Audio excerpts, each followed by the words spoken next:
Aujourd'hui donc, comme je l'ai dit, nous fêtons Saint Thomas, apôtre et martyr.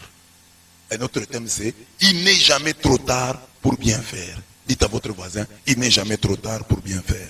Aujourd'hui, nous fêtons Saint Thomas, apôtre et martyr. Comment cet incrédule célèbre peut-il être fêté comme un saint? Parce que c'est ça que tout le monde retient de Thomas. C'est un incrédule, il n'a pas cru. L'image qu'on a de Thomas. Donc c'est un incrédule, il n'a pas cru. Mais pourquoi est-ce qu'on le fête? Simplement parce qu'il a bien fini sa vie. Cette terminaison commence par la déclaration qu'il fait après avoir été coincé par le Seigneur. Il a dit, bon, il faut que j'ai des preuves matérielles, palpables. Mais quand le Seigneur vient, lui dit maintenant, touche, mets le doigt dans la plaie. Il dit, non, non, mon Seigneur est mon Dieu. Jean 20, 28. Donc, déjà dans l'évangile, il y a une conversion. Parce qu'il avait dit qu'il allait toucher. Mais il ne touche pas. Il dit, mon Seigneur est mon Dieu. Il croit. D'où notre thème donc, il n'est jamais trop tard pour bien faire. Nous voulons en fêtant Saint Thomas affirmer qu'une bonne action peut toujours être faite. Même s'il est manifeste qu'elle aurait dû être exécutée auparavant. Mieux vaut tard que jamais. La vie de Saint Thomas nous dit que mieux vaut tard que jamais. Car la fin d'une chose vaut mieux que son commencement. Ecclésiaste 7, 8. Il y a beaucoup de gens qui ont le privilège de bien commencer, mais qui ont toujours le malheur de mal finir. Mieux vaut avoir le malheur de mal commencer et avoir la grâce de bien finir. La grâce finale. Tu seras là à la fin. Au début, tu es là. Mais à la fin, est-ce que tu seras là? C'est une grâce à demander à Dieu. Et lorsque dans nos vies, nous commençons bien les choses et que nous les terminons mal, nous devons nous poser la question sur notre éternité. Est-ce que nous terminerons bien notre parcours existentiel sur cette terre? Parce que dans la vie, nous avons toujours tendance à bien commencer, mal finir, bien commencer, mal finir, bien commencer, mal finir. Alors, ces mauvaises terminaisons-là doivent nous interpeller. Hein. Peut-être qu'on terminera mal aussi notre parcours existentiel sur cette terre. Tu arrives quelque part, tu commences bien, et puis après tu termines mal. Il faut donc avoir les yeux. Si j'ai bien commencé, il faut que je termine bien. Si j'ai mal commencé, que je termine bien. Nous devons être déterminés. Ça doit nous animer comme décision. J'ai bien commencé, je dois bien terminer. Je ne peux pas accepter que ça se termine comme ça. Ma vie ne doit pas se terminer en queue de poisson. Ma vie ne doit pas se terminer en eau de boudin. Non, non, non, non, je n'accepte pas ça. Je vois que à l'allure où vont les choses, je vais mal finir. La tournure que prend ma vie n'est pas bonne. Corrige, rectifie le tir, il est encore temps. Et le souffle de vie que Dieu te donne chaque jour, c'est pour pouvoir rectifier le tir. Tu as pris un chemin de mort. Et on te dit, ce chemin-là, c'est un chemin de mort. Tu refuses de te raviser et de changer. De faire amende honorable. Parce que tu sais toi-même pertinemment bien. Parce que tu es conscient, tu es chrétien, tu as une conscience que tu sais que j'ai emprunté, j'ai pris vraiment un chemin de mort. Commettre des erreurs est humain, hein, mais persévérer dans les erreurs est diabolique. Quand vous persévérez dans une erreur, ça devient diabolique. Saint Thomas, de l'incrédulité à la foi. Thomas. Dans les évangiles, hein, c'est surtout Jean qui parle de Thomas. De Jean qui parle de lui. Dans l'évangile de Jean, on lui donne même certaines prééminences. Hein. On l'appelle l'un des 12. Le même Jean nous rapporte, parce qu'il y a dans l'évangile, hein, il y a des apôtres qui n'ont rien dit. On ne les entend pas parler. Mais Thomas a parlé quand même dans les évangiles. Donc c'était un personnage important.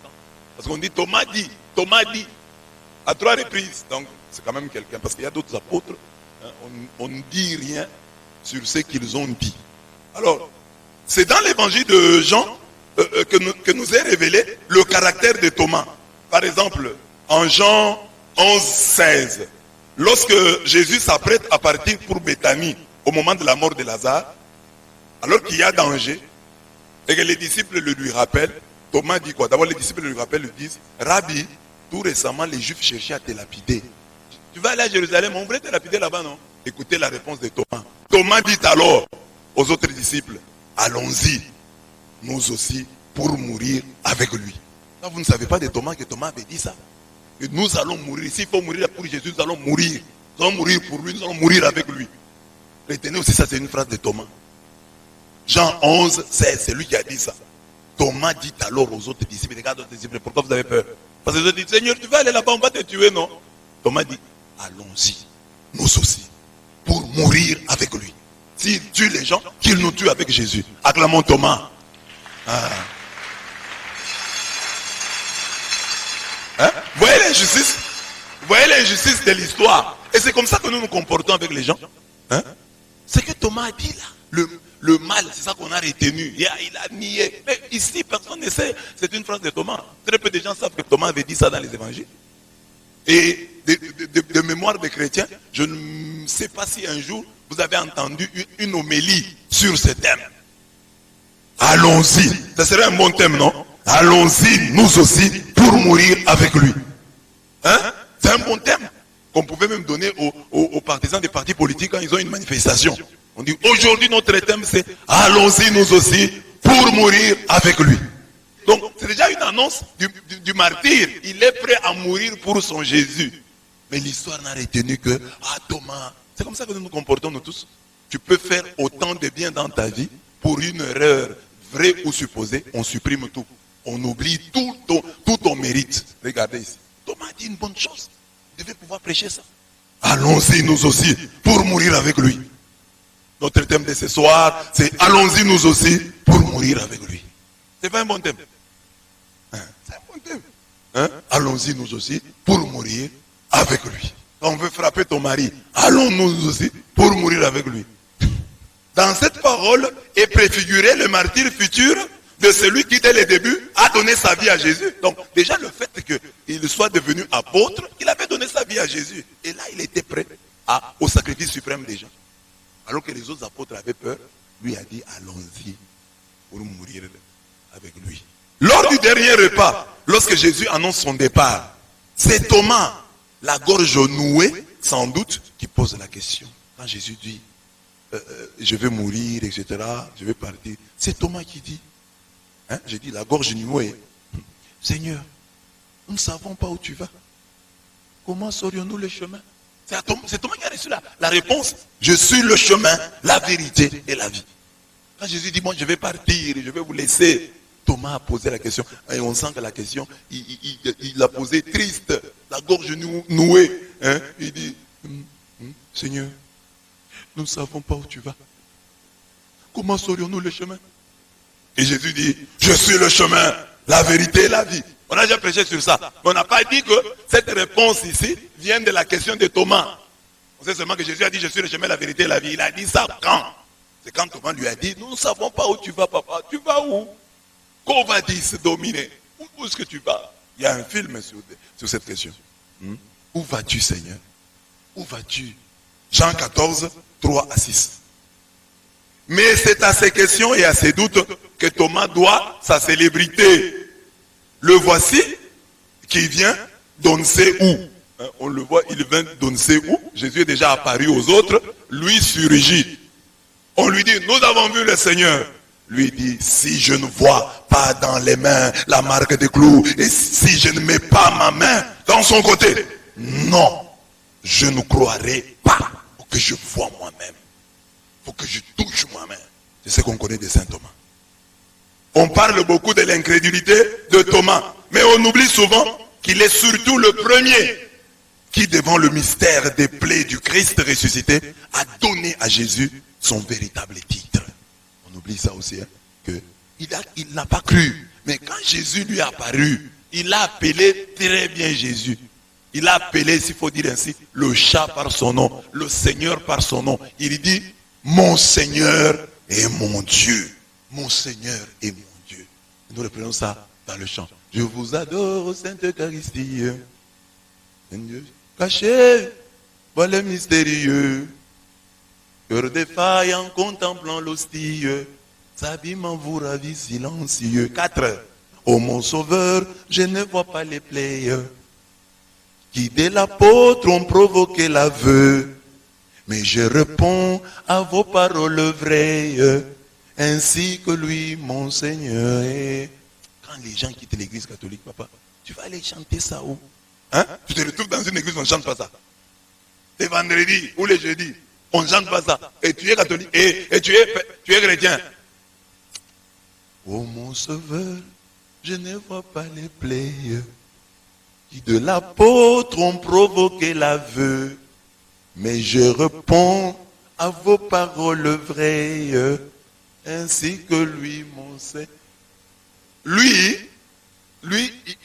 je ne vois pas les plaies. Hein? L'apôtre a vu les plaies. Thomas a vu les plaies. Et les plaies ont provoqué l'aveu. Il a avoué que mon Seigneur est mon Dieu. Mais moi, je ne vois pas les plaies. Moi, je me contente de la parole. Moi, je réponds à vos paroles vraies. Quand vous dites ceci est mon corps, ceci est mon sang. Moi, tu dis ça, moi je dis mon Seigneur est mon Dieu.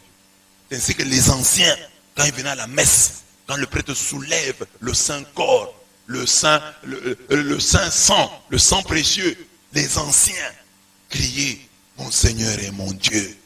Mon Seigneur est mon Dieu. Mais écoutez ici, on dit oh mon sauveur, je ne vois pas les plaies. Je ne vois pas les plaies. Thomas pour gloire, lui a vu les plaies. Moi, je ne vois pas les plaies. Qui de l'apôtre ont provoqué l'aveu.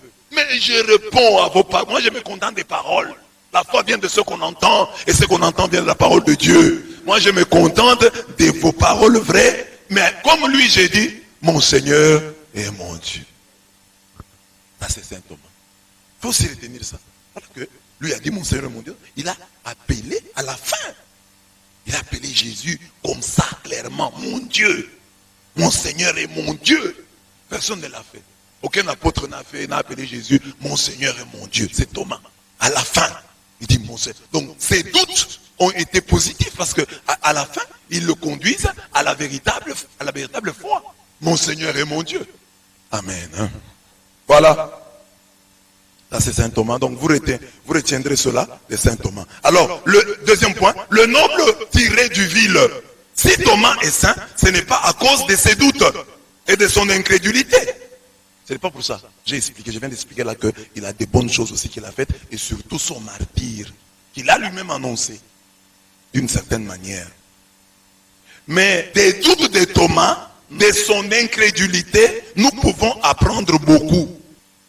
Nous pouvons tirer, comme Dieu dit à Jérémie, en Jérémie 15, 19, il dit, si tu sais tirer le noble du vil, tu seras ma bouche. Pour être la bouche de Dieu, parler en son nom, il faut être capable de tirer le noble du vil.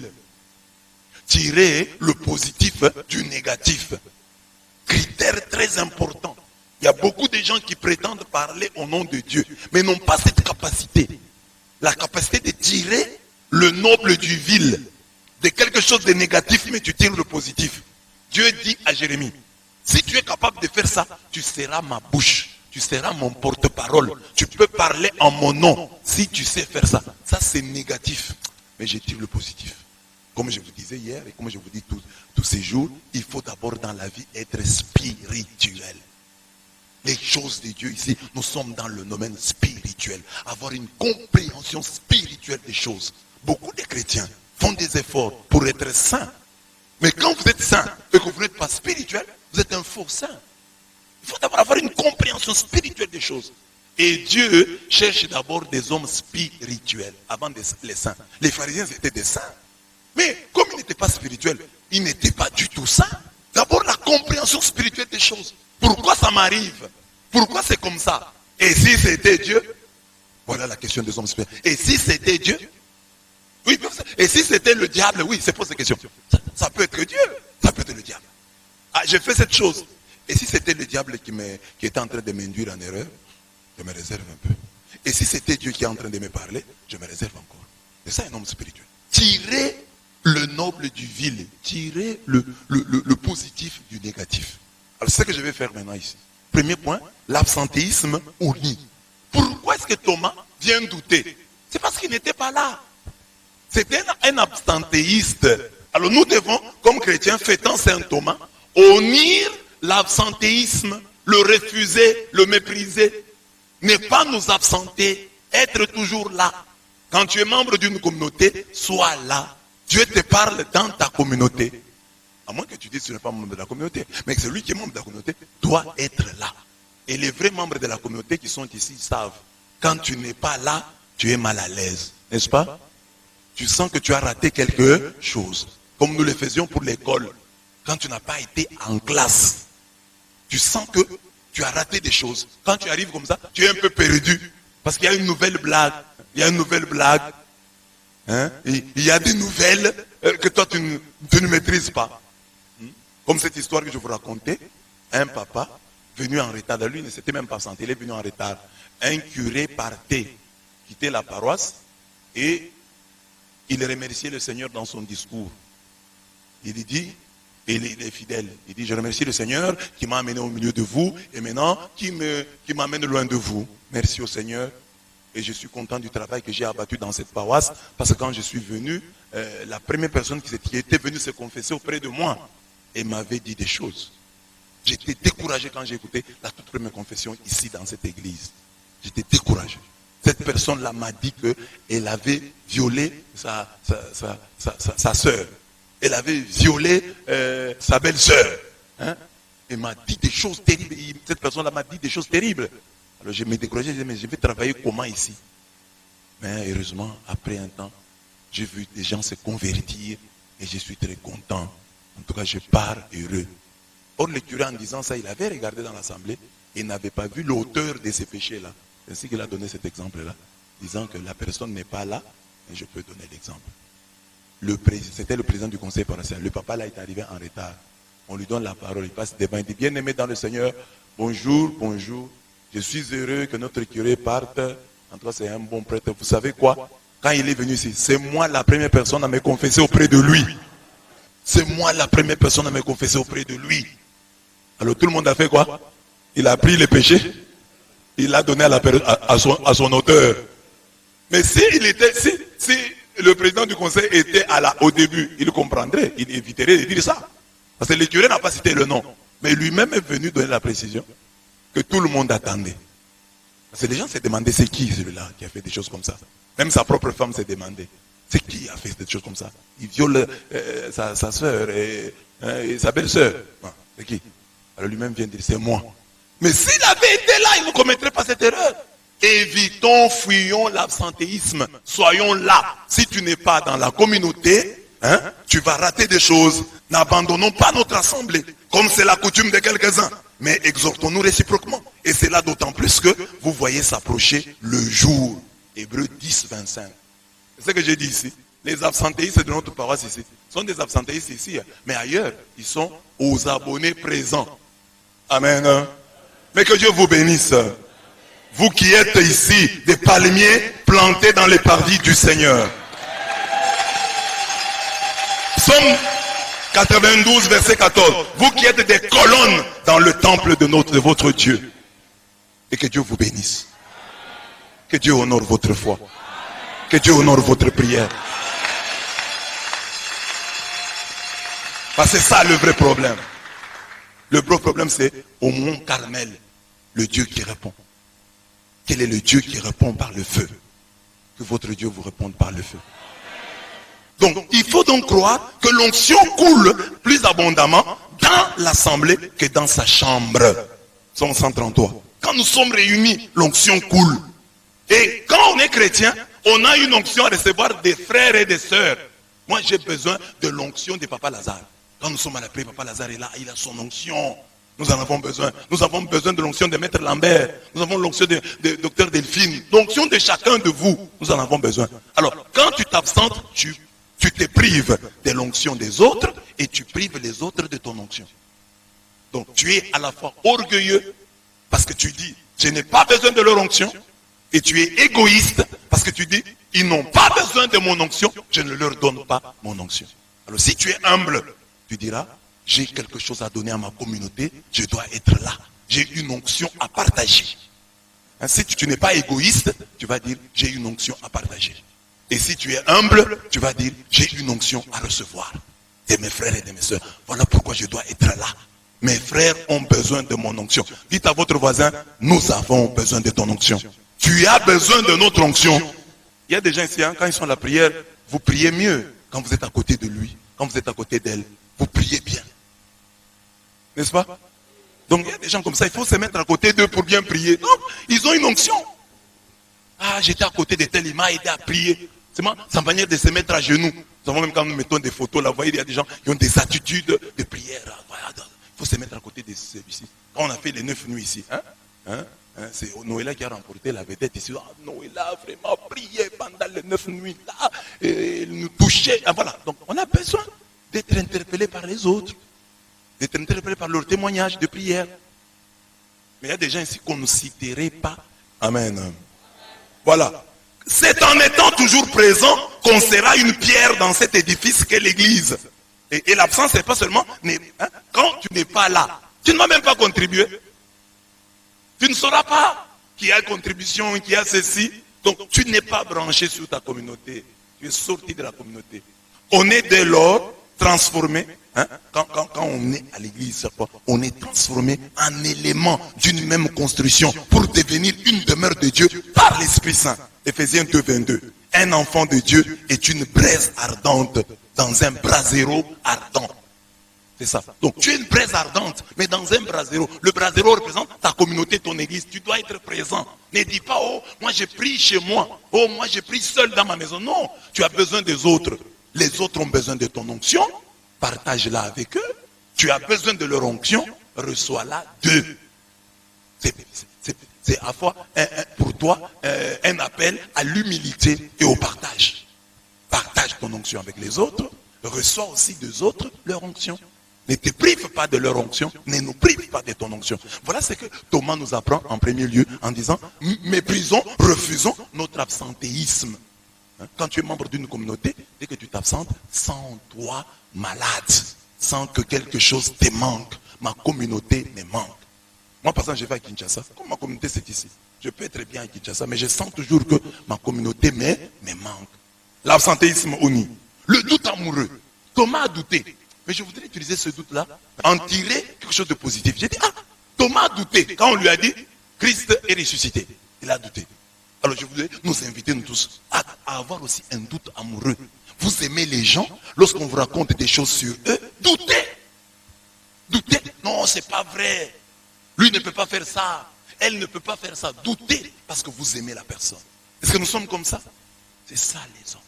Quand on raconte une fausse histoire, tout le monde croit. C'est pourquoi? Parce que tu n'as pas l'amour.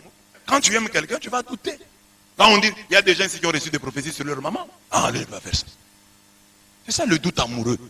Doute des choses qu'on te raconte. Thomas a douté. Bon, lui a douté d'une bonne chose. Mais nous doutons des mauvaises choses qu'on nous raconte sur les gens.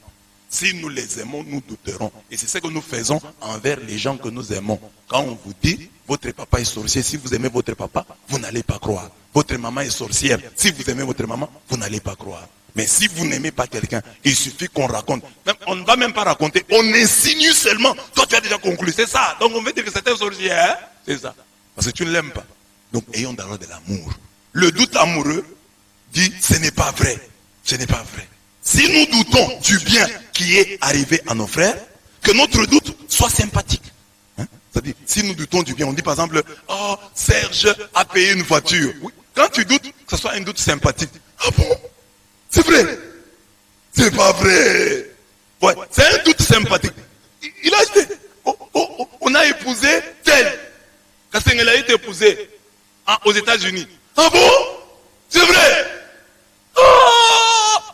Doute amoureux.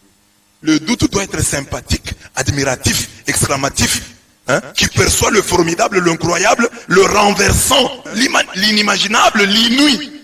Lorsque ces doutes disent ce n'est pas vrai, il veut en fait dire c'est incroyable mais vrai.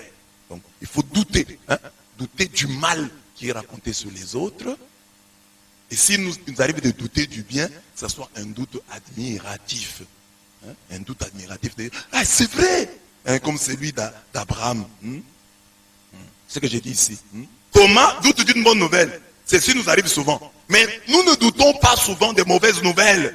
Lorsque la nouvelle porte sur le bien, la vertu, les qualités de nos frères, nous doutons car nous ne les aimons pas. Et nous n'attendons pas grand-chose d'eux. Mais lorsque la nouvelle porte sur leurs défauts et leurs forfaits, vrais ou supposés, nous nous en délectons et nous nous transformons en apôtres spontanés de ces scandales. Si nous pouvons être des Thomas, soyons-le autrement. Doutons du mal qui nous est raconté, qui nous est rapporté sur nos frères et sœurs. Doutons. c'est faux. Et on raconte beaucoup d'histoires sur les gens. Hein. Vous avez déjà des témoignages, des choses qu'on raconte sur vous. La rencontre personnelle avec le ressuscité. Thomas aussi peut nous instruire en termes de rencontre personnelle avec le ressuscité. Nous pouvons utiliser son doute comme une manière de dire oui, je voudrais moi-même rencontrer Jésus. Ne disons pas seulement qu'il doutait comme ça. Il dit oui, vous l'avez vu, mais moi aussi je dois le voir, non.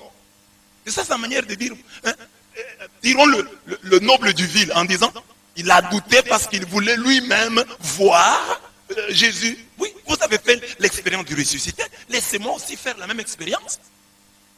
Alors Thomas nous invite à dire, voilà, nous avons entendu des choses, les gens nous ont dit des choses sur Jésus-Christ, essayons, prions pour que nous en fassions nous-mêmes l'expérience.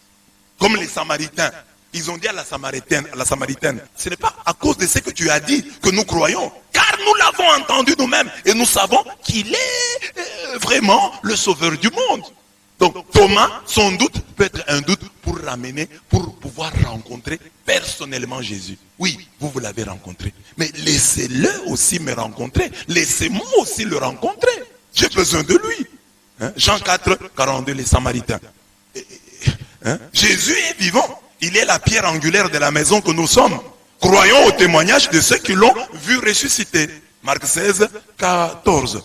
Mais prions pour que nous parvenions à cette confession de Job. Je ne te connaissais que par 8 dires, mais maintenant mes yeux t'ont vu. Job 42, 5. Job qui était un saint homme. C'est à la fin de sa vie, on dit, il a dit à Dieu, je ne te connaissais que par 8 dires. Il a confessé, maintenant mes yeux t'ont vu. Il faut aussi que tu arrives à ça. Je t'ai vu moi aussi. Hein, je t'ai vu, papa. Je t'ai expérimenté. Ne te contente pas de la foi de ton papa, de la foi de ta maman. Expérimente-le. Vous voyez par exemple des enfants, les jeunes là, quand vous êtes jeunes, vous avez fait votre expérience de Dieu. Vous allez vous faire votre propre idée de Dieu. Vous n'allez pas vous faire l'idée que les autres se font de Dieu. Vous allez vous faire votre propre idée de Dieu. Et c'est important. J'ai cru en Dieu, oui, mon père m'a amené à l'église, mais j'ai fait moi-même une expérience qui peut être plus riche que celle du papa. Vous demandez à Dieu cette grâce-là, de faire vous-même l'expérience de Dieu. Pour que vous puissiez dire, ah non, comme mon papa est fatigué, ma maman est fatiguée, moi aussi je suis fatigué. Non, papa peut être fatigué, moi je sais ce que je cherche là-bas. Donc, fais-toi ta propre idée sur Dieu. Hein, et une expérience personnelle. Ne te contente pas. Voilà pourquoi papa t'amène à l'église, prie. Maman t'amène à l'église, prie. Comme ça, toi-même aussi, tu pourras dire, non, non, c'est pas seulement parce que maman m'a dit, maman, c'est pas parce que toi tu m'as dit, papa, c'est pas parce que toi tu m'as dit, mais moi-même j'ai fait l'expérience que Dieu est ici. Parce qu'un jour ton papa peut devenir bab. Nous avons des parents qui se comportent mal. Comme ici, c'est tout ce qu'on a vécu, il y a des parents qui sont mal comportés. Un parent qui se comporte mal. Alors moi, ma fille, moi sa fille, je vais suivre le papa. Non, non, papa là, vous êtes en erreur. Je ne vais pas lui dire ça, mais dans mon cœur, moi je vais continuer à prier. Parce que c'est mon papa qui est en erreur. Quand ton papa est en erreur, il est en erreur. Quand ton mari est en erreur, il est en erreur. Ta femme est en erreur, elle est en erreur. N'essaye pas de te blanchir avec de l'encre noire. Mon mari, vous êtes en erreur. Le mari peut être un dictateur, mais tu peux quand même percevoir que non, là, vous êtes en erreur. Là, vous avez mal fait. Parce qu'il fallait faire ça pour ça. Donc, que chacun se fasse sa propre idée de Dieu. Hein, à partir de son expérience personnelle. En attendant le 8e jour, lorsque nous doutons du ressuscité, comme Thomas, lorsque nous avons soif de Dieu, du Dieu vivant comme lui, donnons à Dieu 8 jours. Thomas a douté. Jésus n'est pas venu le premier jour. Jésus est venu 8 jours après. Donc il faut attendre. Et Jésus dit, vous êtes ici à l'église, vous êtes des Thomas. Il ne vous chasse pas. Il dit, restez. 8 jours après, vous verrez. Amen. Donc, il y a un délai. Il y a des gens ici qui venaient. Papa Jean là, venait à Yézoumou Pandish comme ça. Quand on avait des contributions, on demande l'argent. Il s'est levé et donnait. Mais, il y avait quelque chose. Mais il venait toujours à l'église et il terminait par les messes, etc. Un jour, il est venu à la messe.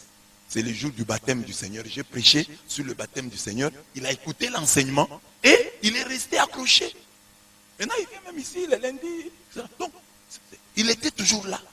Il venait un peu, mais ce jour-là, son jour est arrivé. C'était un Thomas au milieu de l'assemblée. Mais ce jour-là, Thomas a été changé. Donnez à Dieu le temps. Et le temps que vous donnez à Dieu, c'est en venant. Fréquentez sérieusement, soyez là. Parce que si le 8e jour, Thomas n'était pas là, il allait encore rater. Thomas était là et Jésus est venu. Soyez là. Et bien aimé, amen. Et c'est le défi de tous ceux qui sont là. Votre défi, c'est celui-là. Ne donnez pas raison aux brebis galeuses. Il ne faut pas blaguer.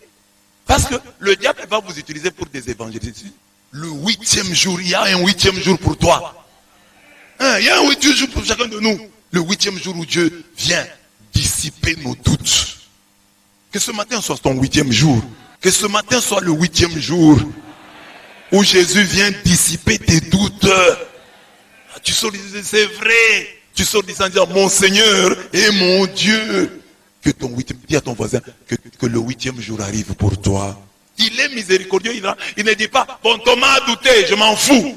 Jésus rentre pour l'unique qui a douté. Il rentre pour lui. Que le 8e jour arrive. Tu as parfois des doutes. Est-ce que l'Eucharistie ici, est-ce que Jésus est présent? Est-ce que Marie intercède pour nous? Est-ce que Saint Joseph vraiment c'est vrai? Il faut que tu aies des convictions. Il faut que tu te fasses des convictions. C'est-à-dire, j'ai prié comme ça, j'ai opté. Je connais déjà une technique. Un truc. Donc si tu pries comme ça, découvre par exemple la force des psaumes. J'ai prié tel psaume, j'ai vu tel miracle dans ma vie. Donc le psaume ici, il est puissant. Il faut dans ta vie chrétienne, quand tu progresses, que tu découvres des choses. Là, j'avais prié à genoux. J'ai vu quelque chose, donc c'est vrai. Donc quand on prie à genoux, c'est autre chose. Pour obtenir ça, j'ai prié à 3h du matin. Donc c'est ça. Donc quand on prie à 3h, c'est différent que quand on prie à minuit. Ah bon, ça j'ai découvert. Tu connais des astuces, tu connais des techniques, tu connais des trucs. Ça l'expérience. C'est comme ça que les gens grandissent. Donc j'ai un problème, je sais que j'ai une prière, j'ai une neuvaine. Quand je l'ai faite, c'est pourquoi on vous donne une neuvaine. Faites-la bien. Parce que vous faites bien une neuvaine, vous découvrez sa force. J'ai déjà donné ici à beaucoup de filles ici de l'église. J'ai rencontré une fille venue de Kinshasa, elle faisait pipi sur les lits. Je lui ai donné la neuvaine aux anges. Puis terminé. J'ai une autre fille à Kinshasa aussi qui faisait cette pipi. J'ai donné la neuvaine aux anges et elle est partie. Ici à la paroisse, il y avait une fille, mais elle est déjà partie. Il faisait aussi pipi. Je lui ai donné cette neuvaine-là. Il ne fait plus pipi. Sur les lits. C'est la neuvaine aux saints anges. Et que les gens négligent. Mais c'est au bout d'une expérience. Au bout d'une expérience, cette neuvaine est puissante pour tel cas. Mais il faut faire. Comment tu sauras? Comment tu auras une expérience spirituelle? On va dire non, cette neuvaine ici, je l'ai prise au sérieux. Voilà ce qui m'est arrivé. Tu grandis déjà dans la foi. Cette prière ici, j'ai fait ça 3 jours, j'ai vu quand même un changement. J'ai fait 3 jours, Dieu m'a révélé ceci. Je vous ai parlé ici de la litanie à l'Esprit Saint. Elle est puissante. C'est une litanie puissante. Faites-la bien. Vous verrez. Ça c'est l'expérience spirituelle. Thomas a grandi. 8e jour, il grandit.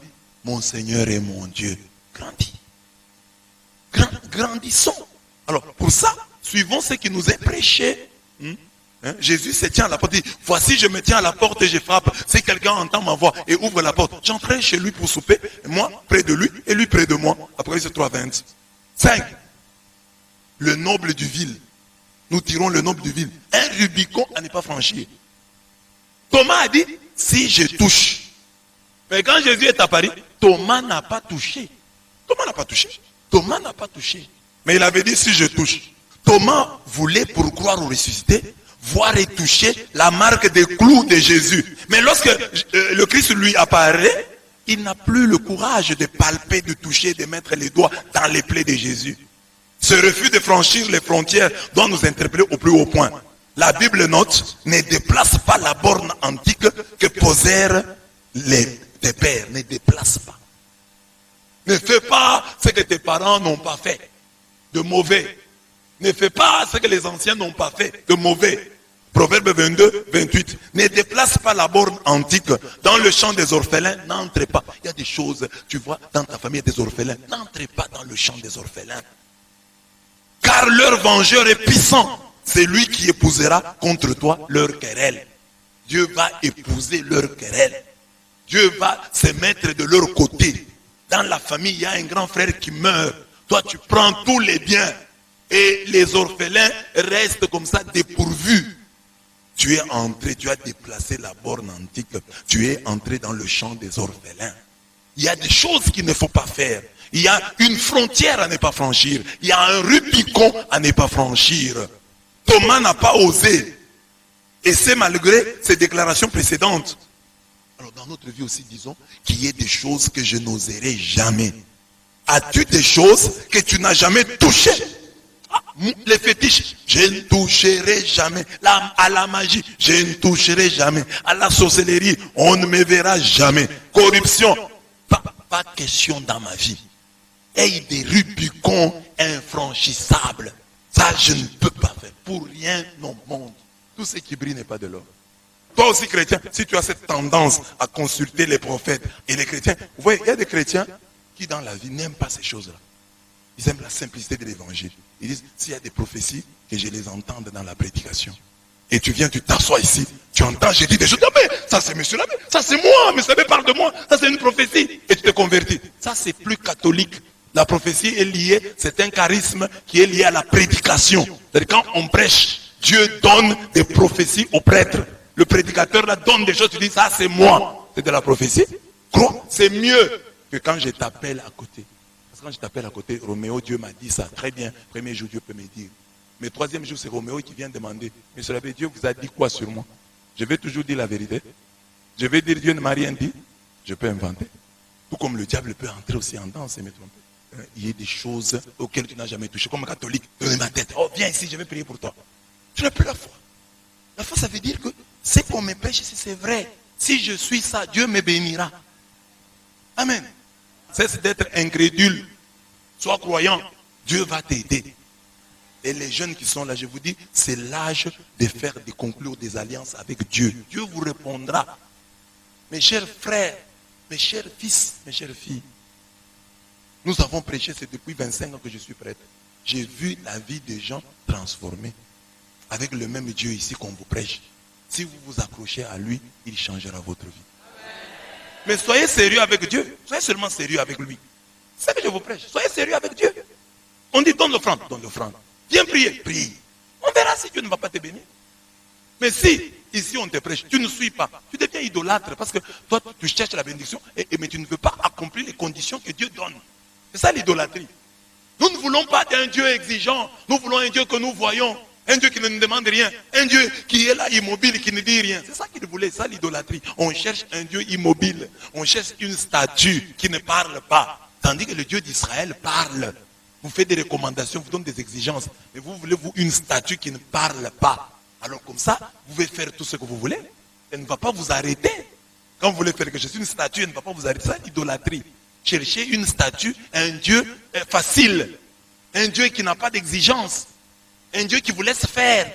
Nous voulons un Dieu qui est un veau d'or. Voilà, le veau d'or ne va rien nous dire. Il n'a pas les 10 commandements à nous donner. Il ne va rien nous demander. Bon, nous le cherchons. Bon, il va nous bénir.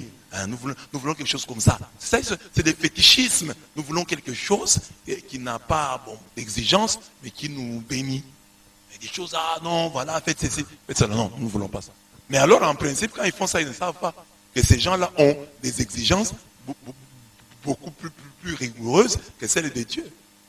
Parce qu'ils vont vous donner un règlement que vous n'allez pas accomplir. Ne mangez pas les choses préparées par les femmes. Alors comment toi tu vas vivre dans ce monde et ne pas manger les choses préparées? Ce sont les femmes qui préparent. Quand tu as l'argent, termine tout cet argent-là en une journée. Et il te donne 10 millions. On dit qu'il y a un musicien congolais, lui, le fétiche c'était ne pas dormir. Il ne dort pas la nuit. Il dort pendant la nuit. Donc la nuit là, il doit vous garder. Restons. Non, ne partez pas, on reste. Et c'est resté un principe. Quand quelqu'un ne veut pas que vous partez, on demandait, on racontait ça sur les volos. Donc Thomas n'a pas osé toucher. Qu'il y ait des choses aussi que tu n'oses pas. Fétiche, je ne toucherai pas. Et aller dans une autre, je ne ferai pas. Et notre prophète, non, je ne ferai pas. Tu des péchés que tu n'as jamais commis. Hein? Ne touche pas. Par exemple, tu n'as jamais commis l'adultère, tu n'as jamais commis l'inceste, tu n'as jamais commis l'homosexualité, l'avortement, l'empoisonnement. Ne commets pas. Ne franchis pas ces Rubicons. Oh, je suis déjà sorti avec le mari d'autrui. Oh, je suis déjà sorti avec la femme d'autrui. Dis ça, Seigneur, ça je n'ai pas touché. Thomas n'a pas osé toucher. Et il y a aussi des choses que tu n'as jamais touchées. Ah, est-ce que tu as déjà commis l'inceste? Ça c'est mon frère, c'est mon cousin. On va faire ça comment? Ne touche pas ça. L'homosexualité. Ça existe déjà ici. Hein? Ça existe déjà ici en Bushman. Les homosexuels existent. Et ils sollicitent les enfants. Ah, ma vie, je n'ai jamais fait ça. Homosexualité. Les lesbiennes, il y en a. Ici, dans notre ville, ici, il y en a déjà. La bestialité, ça existe déjà. Et les Libanais la font ça ici. Tu appelles des filles, on te donne $200, tu couches avec le chien. Avortement. Ah, toute ma vie, ça je ne commettrai pas. Que Dieu me garde, me préserve de ça. Que ça soit un Rubicon que je n'ai jamais franchi. Parce qu'il y a des gens qui avortent dans le mariage. Elle est mariée et il y a une grossesse impromptue, imprévue qui arrive. Et maman dit, on avorte. Papa dit, oui, oui, avortons. Empoisonnement. On va empoisonner d'elle. On va le tuer. Non, non, ça je n'ai jamais fait. Ça je n'ai jamais, à ça je n'ai jamais touché. Thomas n'a pas touché. Et il y a aussi des choses que tu ne touches pas. Y a-t-il des lieux que tes pieds n'ont jamais foulés? Il faut avoir aussi ça. Moi, rester là-bas, jamais.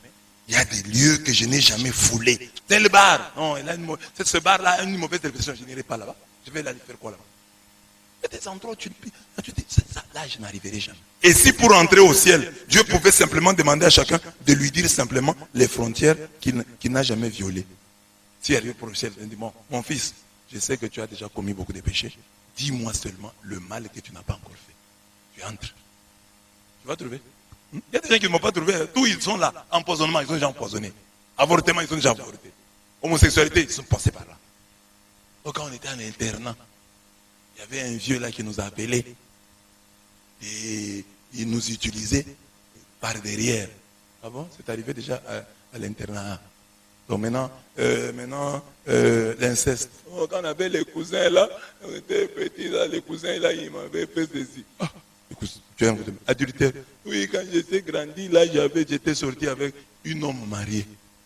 J'étais sorti avec un homme marié. Un homme. Oui, tu es des frontières. Quand je cite ici, tu vois, ok, adultère, je n'ai jamais. Inceste, je n'ai jamais. Homosexualité, jamais. Avortement, jamais. Empoisonnement, jamais. Déjà bien. Donc il y a des Rubicons que tu n'as jamais franchis. Ne les franchis pas. Ne commets pas de nouveaux péchés. Les péchés que tu n'as jamais commis, ne les commets pas. Oh, je vais commencer aujourd'hui, je vais commencer. Ne commence pas. Tu ne sais pas en commençant comment tu vas t'en libérer. Là, tu viens de commencer, mais tu sais comment tu vas finir? Tu ne sais pas. Dans quelle plaie n'as-tu pas encore remué ton doigt? Auras-tu de la matière? Mon fils, dis-moi la plaie dans laquelle tu n'as jamais remué ton doigt. Oui, Seigneur, dans la plaie nommée homosexualité, dans la plaie nommée je n'ai jamais remué mon doigt là-bas. Ah, Dieu dit oui, ça va. Bon, entre pour ça. Et des limites dans ta vie, et des frontières infranchissables, et des choses que tu ne peux pas faire. Dis-toi, oui, je suis pécheur, mais ça non. Je suis mauvais, mais pas ça non. Et Dieu voit que c'est vrai. Fétiche, non, je ne peux pas. Occultisme, jamais même un livre, je ne touche même pas. Non, je ne peux pas fréquenter. Oh, allez un peu écouter seulement. Non, même écouter, je n'écoute pas. Amen. 6. Contre Caravage. Caravage, c'était un peintre. Il a fait un tableau célèbre, connu sous le nom de l'incrédulité de Thomas. Sur cette peinture, Saint Thomas touche avec le doigt la plaie du côté du Christ. J'ai dit contre Caravage, parce que Caravage écrit quelque chose qu'il ne s'est pas fait. Ça ne s'est pas fait, mais il a écrit ça. Or, Jésus lui a dit, et Thomas n'a pas touché. Il a dit, mon Seigneur et mon Dieu. Il ne touche pas et croit en ayant simplement vu, comme les autres disciples, une semaine auparavant. Donc même Thomas a cru sans avoir vu. Parce que les apôtres, il a cru comme eux. Croit en ayant simplement vu. Non, il a cru comme les autres, en voyant. Parce que les autres ont vu Jésus. Lui aussi, il voit Jésus. Mais il ne touche pas. Les autres ne l'ont pas touché, il ne touche pas. Mais son problème, c'est que lui a vu après, il n'a pas cru au témoignage de ceux qu'il avait vus auparavant. Mais lui aussi le voit et devient témoin. C'est pour nous dire, c'est le régime sous lequel nous sommes. Le régime sous lequel nous sommes, vous et moi, le régime de ceux qui, après Thomas, devront croire sans avoir vu. Vous avez compris? Vous n'avez pas compris. À Thomas, on dit, heureux ceux qui croient sans avoir. Est-ce que cette béatitude concerne Thomas? Elle concerne qui? Elle concerne nous. Nous sommes de la génération d'après Thomas. Thomas a vu. Les autres ont vu. Mais nous, ce texte ici, nous concerne nous. C'est nous qui allons croire, qui devrions croire sans avoir vu. Donc on ne parle pas à Thomas. Thomas a vu. Parce que beaucoup de gens en voyant le texte pensent que c'est à Thomas qu'on a dit, bon, on a dit à ceux qui viendront, toi, parce que tu vois, tu crois. Mais il y a une génération de gens qui viendront, qui sans voir, croiront. C'est nous cette génération. C'est nous cette génération. La génération de ceux qui croient sans avoir vu. Voilà, nous croyons sans avoir vu. Alors, il faut nous maintenir dans cette béatitude. Maintenons-nous dans cette béatitude. Je n'ai pas vu, mais je crois. Amen. Je n'ai pas vu, mais je crois. Comme je vous parlais hier de l'adoration existentielle. Dieu est Dieu, même s'il ne me donne pas. Avant qu'il ne me donne, je proclame qu'il est Dieu. Et même s'il ne me donne pas, je continue à dire qu'il est Dieu. Amen. C'est l'annonce de la foi de celles et de ceux qui croiront sans voir, sans toucher, qui croiront à la parole de l'Église. Ce chant eucharistique dit tout. Ô mon Sauveur, je ne vois pas les plaies qui de l'apôtre ont provoqué l'aveu. Je réponds à vos paroles vraies, ainsi que lui, mon Seigneur. C'est ça notre foi. Nous ne voyons pas les plaies. Comme Thomas. Lui, c'est quand il a vu les plaies qu'il a dit mon Seigneur et mon Dieu. Mais nous disons mon Seigneur et mon Dieu en l'écoutant. La foi vient de ce qu'on entend. Nous sommes sous le régime de la parole. C'est ça notre régime. La foi vient de ce qu'on entend et ce qu'on entend vient de la parole de Dieu. Nous sommes sous le régime de la parole. Il dit un mot et la chose arrive. Nous sommes sous le régime de la parole. Il leur envoya sa parole et sa parole les guérit. Ah, c'est cette parole qui nous guérit. Ne viens pas à l'église croyant toujours qu'il faut qu'on t'impose les mains. Crois en la parole. Dis-toi, cette parole qu'on prononce aujourd'hui, elle touche mon estomac, elle touche mes reins, elle touche mon cœur, elle touche mes nerfs, elle touche mes veines, elle me guérit. Parce que la Bible dit, il leur envoya sa parole et sa parole les guérit. Cette parole guérit. Cette parole guérit. Cette parole change des vies. C'est une plus grande foi, hein? Quand Dieu voit que toi tu crois en la parole, tu crois que cette parole de Dieu que tu entends, ce ne sont pas des conseils d'un prêtre qui te donne, mais c'est la même parole par laquelle Dieu a créé les cieux et la terre. Que cette parole que tu entends, quand elle dit bonheur, elle crée le bonheur dans ta vie. Quand elle dit prospérité, elle crée la prospérité. Le fait de l'entendre, elle crée des choses. C'est ça la révolution qu'il faut opérer. Qu'est-ce que je fais de la parole que j'entends? Je considère l'abbé comme un simple motivateur.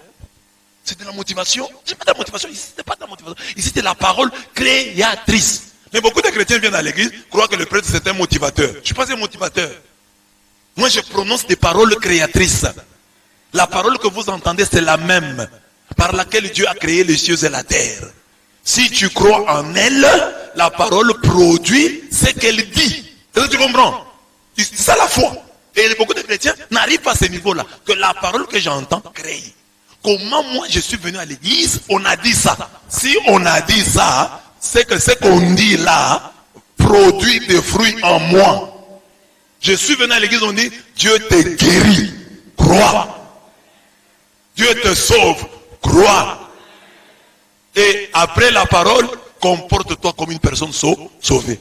Mais moi je vois ça chaque jour ici à l'église. On a prié comme on a prié ici. La parole a été donnée. Il leur envoya sa parole et sa parole les guérit.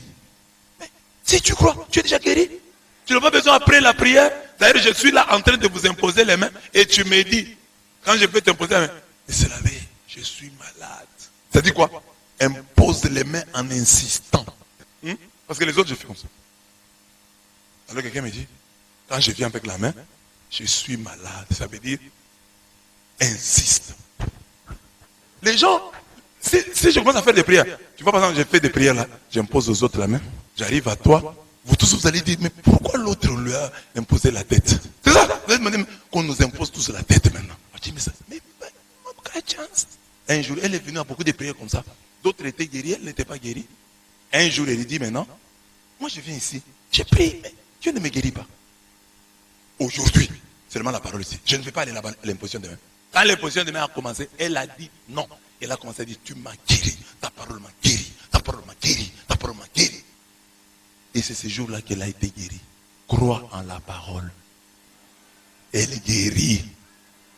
Crois que, comme tu écoutes ces choses, ta vie sera transformée.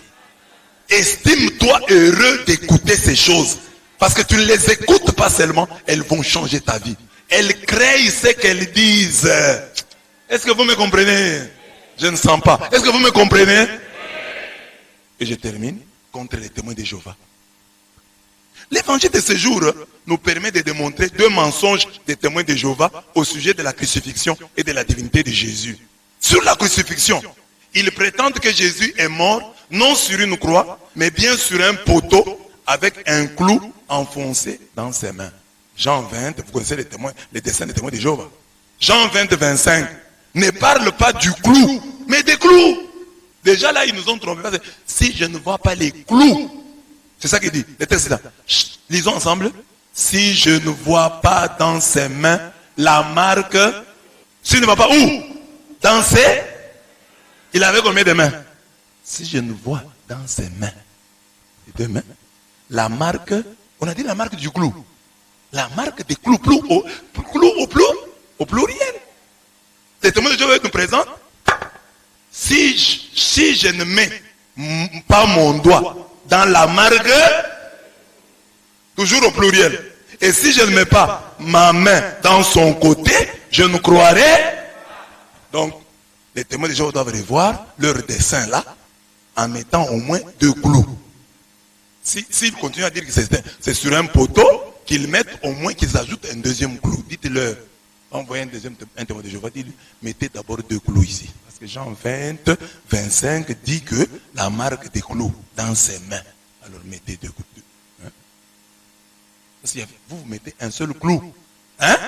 Et on dit la marque des, mettez un deuxième clou, et puis on va continuer. C'est une manière. Hein? Tu dis, vous êtes témoin de Jéhovah. Bien. Lisons un peu Jean 20, 25. Je ne vois dans ce... Montrez-moi un peu. Jésus est mort où? Vous avez la photo? Oui. Montre. Ajoutez un deuxième clou, puis tu vas venir. Sur la divinité du Christ, Thomas la confesse clairement. Il dit, mon Seigneur est mon Dieu. Jean 20, 28. Il ne s'agit pas ici d'une simple exclamation, mais bien d'une confession de foi. Voilà pourquoi Jésus lui dit, parce que tu me vois, tu crois. Heureux ceux qui n'ont pas vu et qui ont cru. Jean 20, 29. Parce que les témoins de Jéhovah disent que quand on dit à Thomas de mettre ses doigts dans les plaies de Jésus, Thomas s'écrit comme on s'écrit ici en Tchoulouba. C'est la suite qui montre que leur interprétation n'est pas vraie. Parce que Jésus dit, parce que tu me vois, tu crois.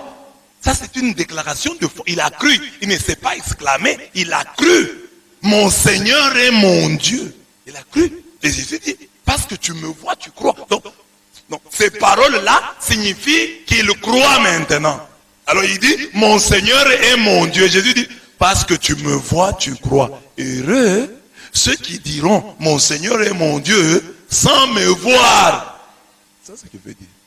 Heureux ceux qui diront ce que tu viens de dire là, sans me voir. Toi tu l'as dit parce que tu m'as vu. Mais il y en a qui viendront, qui sans me voir diront ça. Ceux-là sont heureux. Et je vous ai dit ici que ces gens-là, c'est toi et moi. Les hommes qui n'ont pas vu, mais qui disent, mon Seigneur est mon Dieu.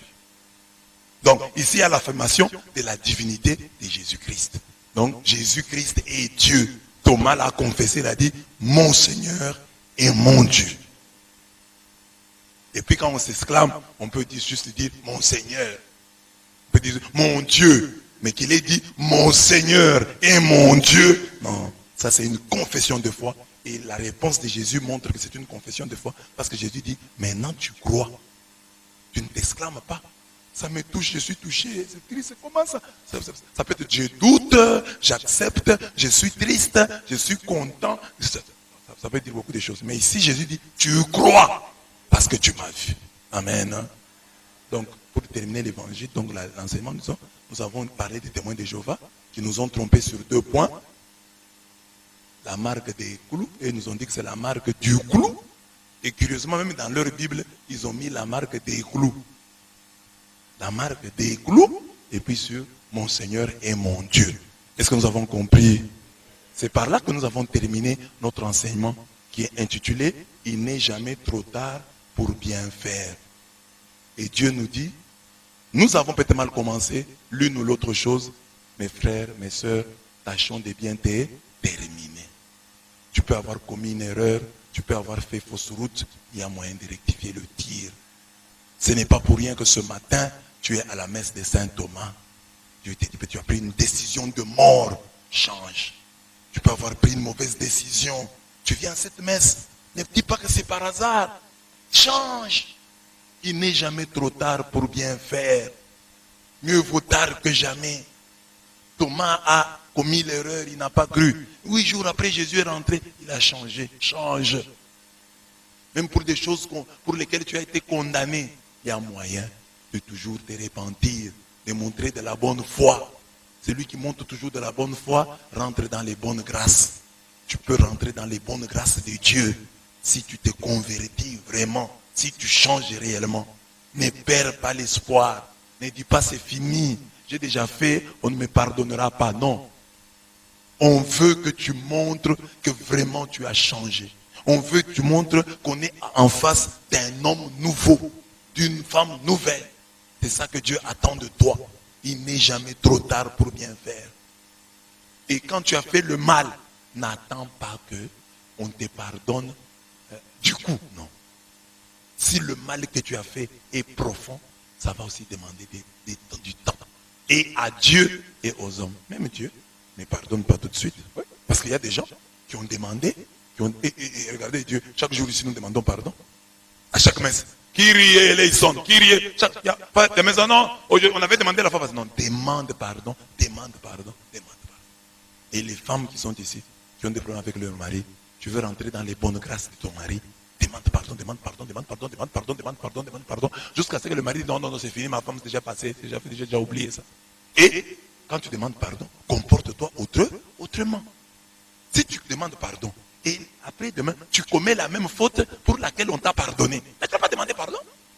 Il faut que tu produises des fruits dignes de la repentance. Mon mari, j'ai mal agi, je me corrige, donc désormais je change. Et que le mari sente que tu as changé. Mon mari, pardonne-moi, j'avais pris ton téléphone et j'avais vu ce message-là que j'ai mal interprété. Oui, je te pardonne. Demain encore ce téléphone, tu prends encore. Je viens encore de voir un autre message. Bon, alors, tu ne veux pas changer? Laisse le téléphone de ton mari tranquille. Le téléphone d'un homme, c'est comme une bombe à retardement. Tu vas le prendre, ça va éclater. Donc tu vas demander pardon, comporte-toi autrement. Oh, non, mon mari est fâché parce que j'ai préparé en retard. Bon, maintenant, le mari est fâché. Mais demain, prépare à temps. Donc change. Les parents, tu as fait du mal à ton père. Change aussi. Change de comportement. On va te pardonner. Oh non, moi j'ai fait des mal. Je suis allé demander pardon une fois, il n'a pas répondu, c'est fini, j'ai laissé. C'est que tu n'es pas conscient, tu n'es pas consciente du mal que tu as fait. Le mal que tu as fait, on ne demande pas pardon comme ça. Une fois ça se termine. Ça c'est un mal pour lequel tu demanderas pardon toute ta vie. Pardonne-moi. Hein. Et puis la meilleure manière de demander pardon, c'est le comportement. Change d'attitude. Change d'attitude. On va te pardonner. Ah, il a changé. C'est un autre homme. C'est un autre garçon. Il est devenu différent. Hein? Non, c'est un autre homme. Fais tes preuves. Et fais-toi pardonner.